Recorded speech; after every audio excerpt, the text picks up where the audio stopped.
The crowd inside the auction house was loud, sweaty, and desperate. Ethan Gray leaned against the cold metal wall, arms crossed, his dark eyes scanning the stage.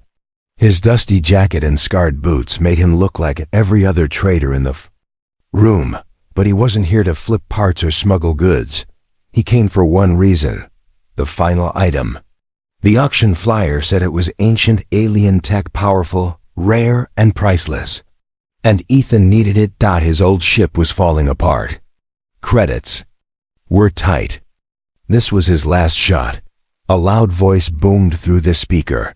Next item, our grand finale. Something truly unique. The lights dimmed. A huge rusted cage was rolled onto the stage. It was covered by a black cloth. The audience quieted. Whispers spread like fire. Ethan leaned forward. Here it comes, he thought. The auctioneer grinned. We open the bid at 5,000 credits. Do I hear 5? 5. Someone shouted. 7. 9,000. Ethan's heart pounded. Too fast. 10. 11. 15,000. Ethan closed his eyes. He didn't have 15. Not even close. But something told him. This wasn't just another power core or navigation chip. Something was off. He raised his hand slowly. 20. The room fell silent. The auctioneer blinked. Do I hear 21? No one moved. 20 going once. Going twice. Sold. A buzzer rang. The crowd groaned. Ethan stepped forward, confused but proud. I did it. I finally won something that matters. The auctioneer clapped his hands. Gentlemen and gentle things, behold. He ripped off the cloth. And the world changed. Inside the cage stood a girl. She wasn't human. Her skin was a soft blue, glowing faintly under the lights. Long silver white hair draped over her shoulders. Her arms were chained to her sides. Her eyes, bright violet, looked around the room in fear. Thin, trembling, and barely dressed, she looked no older than 20. Gasps spread across the room. Ethan stepped back, stunned. What is this? She's your prize, sir, the auctioneer smiled. A real beauty, isn't she? Ethan shook his head. I thought I was buying tech. No refunds. The girl looked at Ethan, slowly, carefully. Then her lips parted. She whispered just 2 words. Don't hurt me. Ethan froze. The cage opened. Guards pushed her toward him. She stumbled, but didn't fall. Her feet were bare. Her wrists bled from the metal cuffs. The crowd clapped. A few cheered. Others laughed. Ethan didn't smile. He felt sick. This wasn't what he wanted. He didn't believe in slavery, especially not like this. But now, everyone was watching. You paid for her, one trader muttered. Might as well enjoy her. Ethan ignored him. He pulled off his jacket and gently draped it over the girl's shoulders. She flinched. It's okay, he said softly. I'm not gonna hurt you. She stared at him, not speaking. They walked out of the auction hall together. People parted, whispering, mocking, staring. Outside. The night was cold. Ethan led her to his old cargo ship, the Sparrow. It wasn't much, just one room, a small bed, and a broken heater, but it was better than a cage. He sat her down, brought her water and food. She looked at it, confused, as if waiting for permission. Eat, he said. Still, she didn't move. Ethan sighed and sat across from her. I didn't come for you, I swear, I thought. I was bidding on some machine. I don't know how this happened. She looked up. Her voice was soft and shaking. They always say that, he blinked. Always? She nodded slowly. You're not the first. Ethan felt a stab of guilt. I'm sorry. I swear I'll help you. Whatever it takes. She looked at him for a long moment. Then, finally, she picked up the bread and ate. That night, as Ethan lay awake in his bunk, the girl sat in the corner, hugging her knees, watching the stars through the window. She didn't cry, she didn't speak, but something in her eyes had changed. Not trust. Not yet. But something close. The next morning, Ethan woke to the sound of soft footsteps. He sat up fast, hand reaching under his pillow where he kept a small blaster. The girl was standing near the door of his ship, her fingers touching the edge of the metal frame. She wasn't trying to escape, she was just staring. He got out of bed slowly. "You okay?" he asked. She didn't look at him. Her voice came out quiet and flat. "Where are your chains?" Ethan blinked. "What?" "Your chains," she repeated. "The ones for me." Ethan stepped closer, careful not to move too fast. "I don't keep chains. I'm not like those people back there." She finally turned to face him. "Then why buy me?" Ethan didn't answer at first. He didn't know what to say. He had made a mistake, a huge one. But somehow, walking away didn't feel right. "I thought I was bidding on alien tech," he said honestly. "I didn't know they were selling people." She tilted her head. "You mean slaves?" He winced. "Yeah, that." The girl crossed her arms, still wearing his jacket. Her voice was cold now. "But you still took me." "You could have walked away." Ethan looked down. "I could have. But you looked scared, and no one else was going to help you." She stared at him, silent again. Then she sat back down on the floor, legs crossed. "I won't run," she said softly. "If that's what you're afraid of." "I'm not afraid of that," he said. A moment passed. Then he added, "What's your name?" She hesitated. Then, almost in a whisper, she said, "Kalira." Ethan smiled faintly. "Nice to meet you, Kalira. I'm Ethan." She didn't smile back. Hours passed. Ethan gave her space. He tried fixing the engine, tried pretending life was normal, but nothing felt normal. There was an alien girl on his ship. She was a slave by law, but he refused to see her that way. Later, he offered her a warm meal again. She ate in silence. Then she asked a question that made him freeze. "If you let me go, they'll come after me, won't they?" Ethan nodded. "They might." "The people who sold you, do they have your name registered?" Kalira's eyes darkened. "I was property, marked with a chip. Like cargo." He felt his stomach twist. "Where's the chip?" She lifted her arm slowly and pointed to a faint scar near her collarbone. Ethan knelt beside her and carefully examined it. A tiny red light blinked just beneath the skin. "A tracker," he cursed under his breath. "They can trace you. Even now." Kalira flinched. "You'll sell me back then?" "No," Ethan said sharply. "I'll get it out." She blinked. "What?" I said. "I'll remove it. I know some black market tech guys who can help." No questions asked. Kalira stood up fast, alarmed. "You'd risk that for me?" Ethan shrugged. "You didn't ask for this life. You don't belong in chains." For the first time, Kalira's voice cracked. "No one's ever said that to me before." She turned away, her shoulders shaking slightly. Ethan wasn't sure, but he thought she was holding back tears. That night, as the ship flew low across a quiet moon, Ethan set the autopilot and sat beside her in the cabin. Kalira asked, "Why are humans like this?" "Like what?" "Some of you are kind, but others treat us like toys, pets, objects." Ethan sighed. "Humans can be cruel, but we can also change." She looked at him. "You're strange," he laughed. "Yeah, I get that a lot."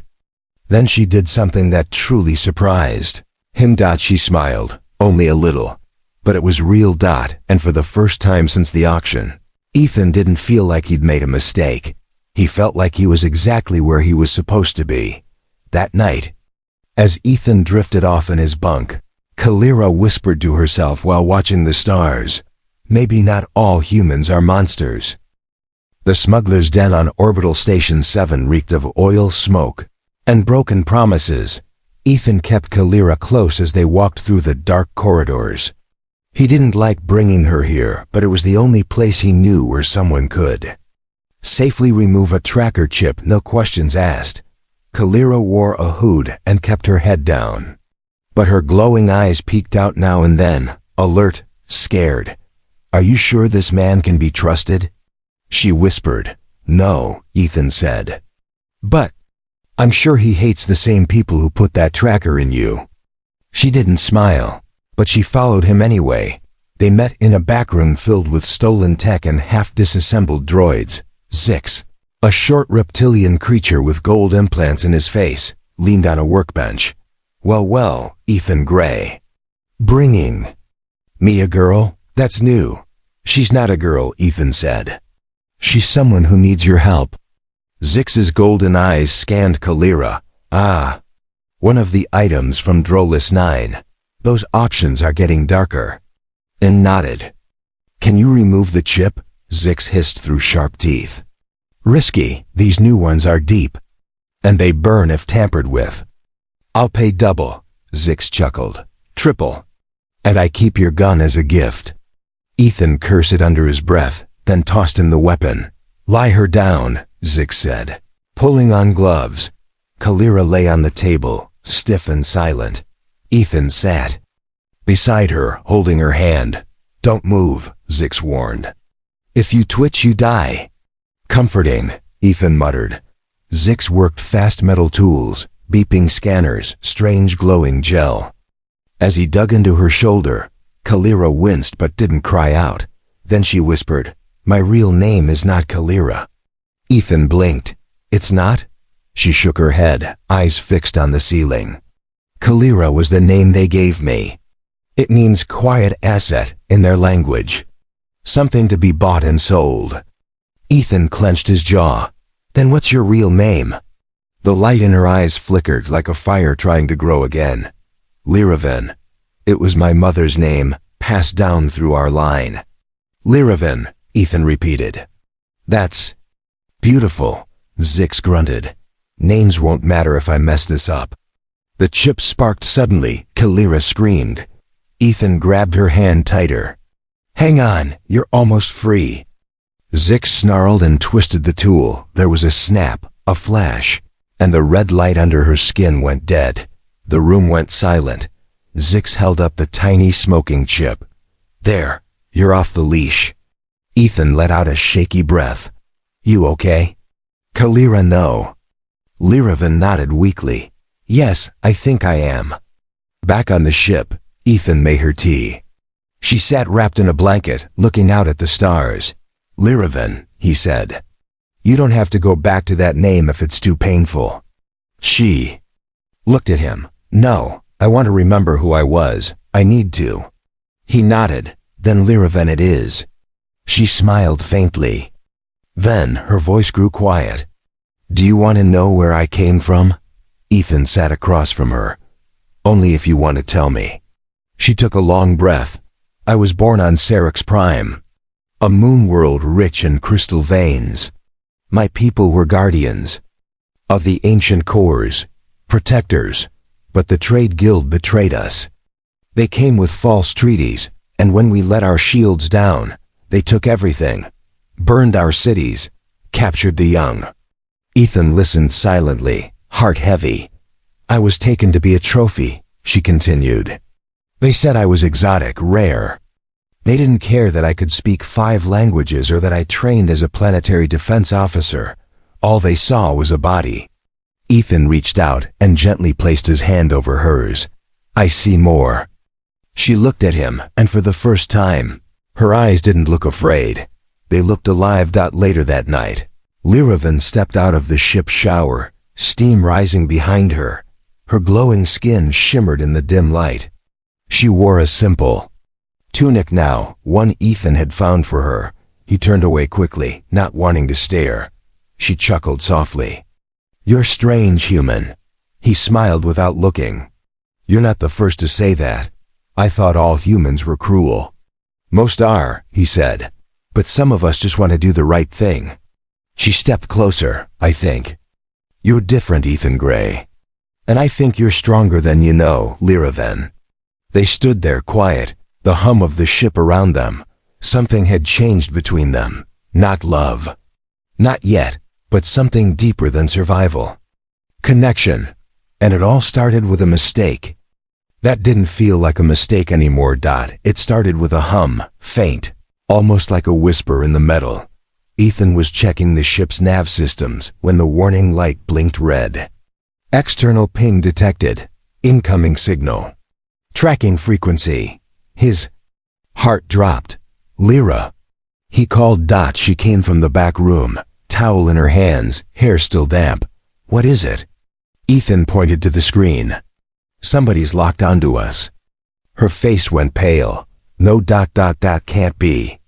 Zix removed the chip. Ethan shook his head. Yeah, he removed the tracker.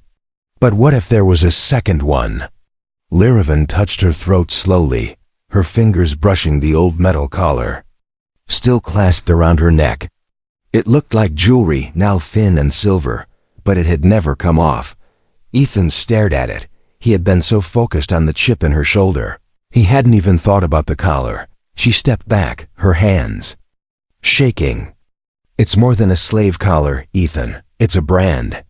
And if it's active, they know exactly where I am. A sudden beep on the console confirmed it. Unknown ship approaching. Ada, 7 minutes. Ethan slammed his fist on the desk. Damn. We need to get that thing off now. Lyravan nodded, her voice cracking. Do whatever you have to. Break it. Cut it off. I don't care anymore. Ethan grabbed his toolkit, dragging it across the room. His hands were trembling as he pulled out a high-frequency blade and a small scanner. Hold still, he said.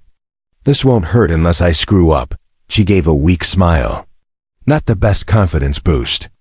The scanner blinked red. Signal active. Biometric lock. Toxic backup protocol armed. Toxic backup? Ethan muttered. Lyravan closed her eyes. If someone tries to force the collar off, it releases a poison into my bloodstream. He stopped cold. That's insane. It's the guild, she said. They don't leave things behind. Not even broken ones. Ethan grabbed a deep breath mask and handed it to her. We're not letting them win. With a laser tool in one hand and a datapad in the other, Ethan began bypassing the biometric sensors. He was sweating. One wrong move and the collar would kill her in seconds. You know, he whispered while working, this was supposed to be a quiet job. Buy some parts. Fix my ship. Maybe get a drink. She smiled through the fear. Instead, you bought a problem. No, he said. I think I bought a second chance. Lyravan's breath caught, but she stayed still.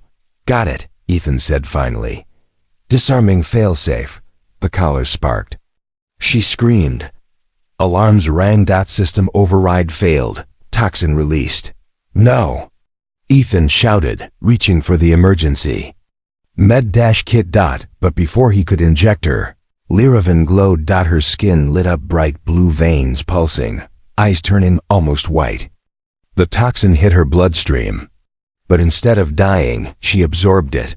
She gasped once, then sat up. Ethan stared in shock. How? She blinked, disoriented. I didn't know, my kind. We were genetically changed after the war. Modified. To survive poisons, but I never believed it. The collar hit the floor with a thud. Broken. Empty. She was free, outside.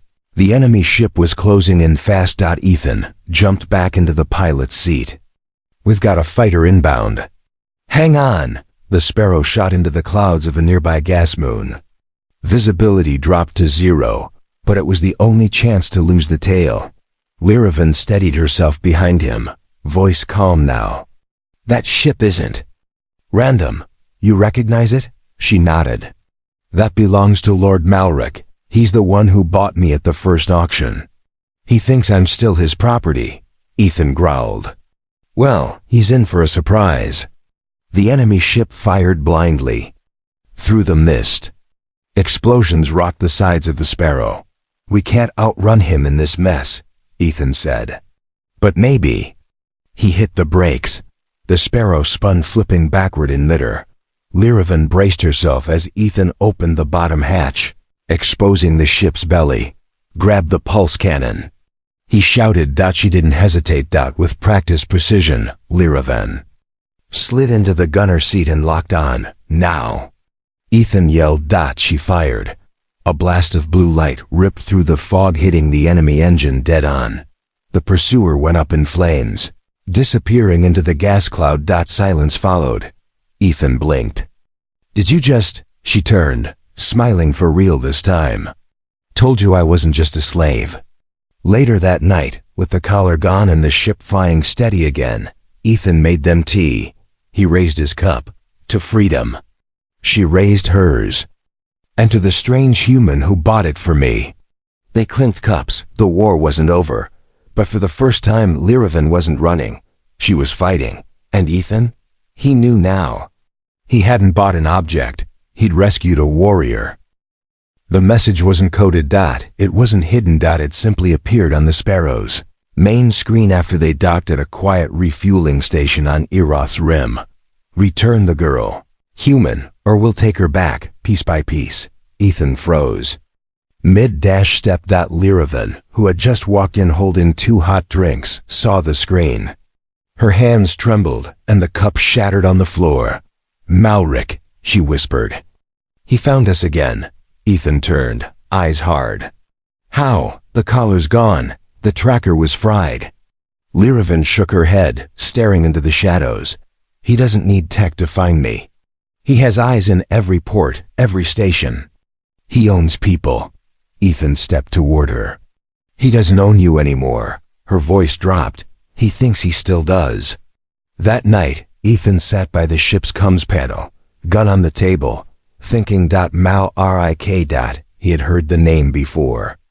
Rich, powerful, twisted. The kind of man who bought lives and used them, like tools. But this wasn't just about control anymore. This was personal. The next day, a message came through audio only. You stole from me, human. Ethan stayed quiet. She's not yours. She was bought, paid for, registered. I gave her food, clothes, power. And she betrayed me, just like her mother. Ethan's eyes widened. Her mother? But the voice cut out, and Liravan, listening from the corridor, turned and walked away. Without a word, Ethan found her sitting alone in the cargo bay, staring at a hologram she kept hidden inside a broken food crate. It showed a woman who looked like her, same glowing skin, same bright violet eyes, but older. Wiser. Stronger. My mother, she said softly. She led the resistance on Sarek's Prime. The guild tricked her. She trusted the wrong man. Ethan sat beside her. Malric? She nodded. He didn't just buy me. He hunted my bloodline. Ethan clenched his fists. That sick bastard. She died protecting me, but I was taken, raised in cages, trained to obey. Until one day, I stopped listening. He looked at her. You're not a slave anymore, Liravan. You're free now. And you're not alone. She met his eyes. That's why he's angry. That night, they heard the sound of metal boots. Outside the ship, a warning light blinked. Red intruders. Ethan grabbed his blaster. Stay here. I'm coming too, she said. No, but she had already picked up a plasma spear from the weapons locker. I'm done hiding. They stepped into the hallway of the refueling station, where 3 armored bounty hunters waited. The leader pointed a weapon. Hand her over, Ethan smirked. Try me. The hunter fired. Ethan ducked. Liravan moved like wind, her spear glowing with energy. In one spin, she disarmed the first man. Ethan shot the second in the leg. The third tried to run. Liravan hit a control panel. The door slammed shut. No escape. When it was over, they stood in the silence. Ethan looked at her. You fought like a soldier. She was breathing hard. Because I was one. He stepped closer. You still are. Her eyes softened. I should have died years ago, she said. But I didn't. And now, I want to live, not just survive. He placed a hand on her shoulder. Then live, with me, on your terms. She looked down, then up again. There's something I need to do first. What? She lifted her chin. Malric. Ethan's heart stopped. You want to go after him? I don't want to run anymore. Outside the ship, the bounty hunter's comms devices crackled. A voice came through. You failed me again, but no matter. They'll come to me now. And deep inside a golden fortress on the planet Alvarax, Lord Malric watched from a throne. A slow smile spreading across his face. My Lyravan, you were always destined to return home. A storm of rock and fire waited ahead. The ash belt a shattered ring of broken moons and razor-sharp. Asteroid debris wasn't a place most pilots survived. Only smugglers, pirates, and fools went through it. Ethan was about to become all three. The Sparrow shook as the first fragments scraped the hull. Lights flickered. You really want to go through this? He shouted. Lyravan sat beside him in the co-pilot seat, calm despite the chaos outside. If we don't, she said, Malric's warship catches us in 5 minutes. Behind them, sensors flashed red. Malric's elite hunter ship, the Black Siren, had entered the system. Faster, stronger, better armed. No escape. Unless they took the one path no sane man would fly. Ethan gritted his teeth. All right, through hell we go. Inside the belt, everything turned dark and deadly. Massive boulders spun at impossible speeds. Some burned from the heat of plasma. Storms. Others just drifted like silent, waiting killers. Ethan weaved between them, his hands glued to the controls. This is suicide, he muttered. Trust your instincts, Lyravan said quietly. Don't think, feel, Ethan smirked. You're starting to sound like a Jedi. What's that? Never mind. They flew low through a narrow trench carved between drifting mountains of stone. One wrong move and they'd be crushed. But Lyravan wasn't watching the rocks. She was watching the sky. Something's wrong, she whispered. I feel watched. Ethan glanced at her. Scanners show no one ahead. Scanners lie. A sudden flash hit the ship. Boom. The Sparrow spun, alarms blaring. Ethan barely pulled up in time. On the right flank, 3 small drones hovered, silent, sleek, and lethal. They're guiding us, Lyravan said. Malric's herding us into a trap. Where's it leading? She pointed ahead to a glowing red rift, a tier in the asteroid belt known as the Maw. Even smugglers avoided it. Gravity bent inside. Some said ships vanished into another dimension. Of course he'd hide there, Ethan growled. Ethan dove left, trying to break the path.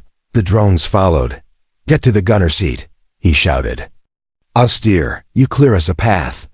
Lyravan ran back and locked into the cannon controls, her eyes focused. Her hands didn't shake. She fired once clean. Sharp. One drone exploded. Then another.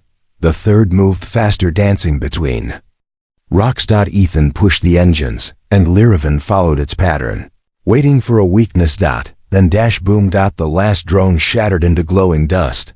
She exhaled slowly. Clear, but the ship was damaged. Engines burned.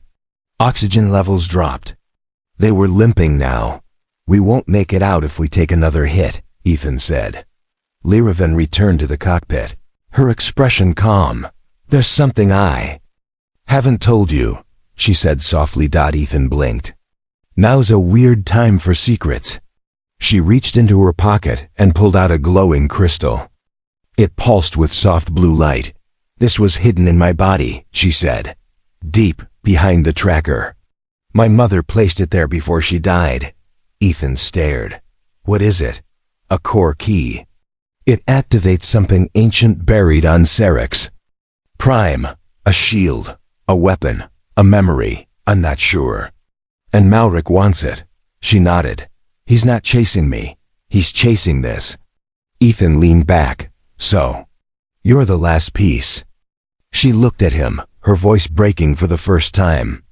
I never wanted to be important. I just wanted to be free. He reached over, placing his hand over hers. Then let's finish this. Together. Suddenly, a voice crackled through. There comes. Running won't help, Lyravan. It was Malric. You were born for me. You will return. or I'll burn every world you land on." Lyravan stepped forward, stared at the speaker. "Then burn them," she whispered. "I'm not your property." She turned to Ethan. "Let's vanish." Ethan nodded and steered the sparrow directly into the red rift. The maw swallowed them whole. Silence. Inside the maw, everything stopped. Sound, time, motion. Stars bent. Shadows whispered.